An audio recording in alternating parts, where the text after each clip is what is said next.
జహీరాబాద్ సంగారెడ్డి జాతీయ రహదారిని 6 లేన్లకి విస్తరించాలని కేంద్రానికి బీఆర్ఎస్ రాజ్యసభ సభ్యుడు వద్దిరాజు రవిచంద్ర, బీఆర్ఎస్ ఎమ్మెల్యేలు చింతా ప్రభాకర్, మాణిక్రావు విజ్ఞప్తి చేశారు.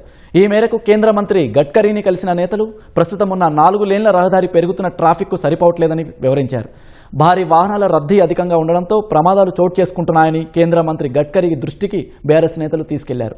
మరో కేంద్ర మంత్రి గజేంద్ర సింగ్ షెకావత్తో సమావేశమైన నేతలు అమృత్ ధరోహర్ పథకంలో మంజీరా డ్యాంను ఎకో టూరిజం హబ్గా అభివృద్ధి చేయాలని విజ్ఞప్తి చేశారు. మంజీరా డ్యాంకి అనుసంధానంగా ఉన్న భూమిలో సుమారు 313 రకాల పక్షి జాతులు ఉన్నాయని, వాటిలో 117 రకాల వలస పక్షులు ప్రతి ఏటా ప్రపంచంలోని వివిధ ప్రాంతాల నుంచి వస్తున్నట్లు తెలిపారు. జలాశయంలోని 9 సహజ ద్వీపాలు పక్షులు, వన్యప్రాణుల గూళ్లు నిర్మించుకోవడం సంతానోత్పత్తికి అనువైన ఆవాసాలుగా ఉండడంతో ఆ ప్రాంతం రాష్ట్రంలో అత్యంత ప్రాధాన్యత కలిగిన జీవ వైవిధ్యమైనదిగా గుర్తింపు పొందిందని చెప్పారు. విశిష్ట జీవ వైవిధ్యాన్ని పరిరక్షించడంతో పాటు పర్యాటక రంగాన్ని అభివృద్ధి చేయాలనే ఉద్దేశంతో అమృత్ ధరోహర్ పథకం కింద మంజీరా డ్యాంను సమగ్రంగా అభివృద్ధి చేయాలని కేంద్ర మంత్రికి విజ్ఞప్తి చేసినట్లు బీఆర్ఎస్ నేతలు తెలిపారు.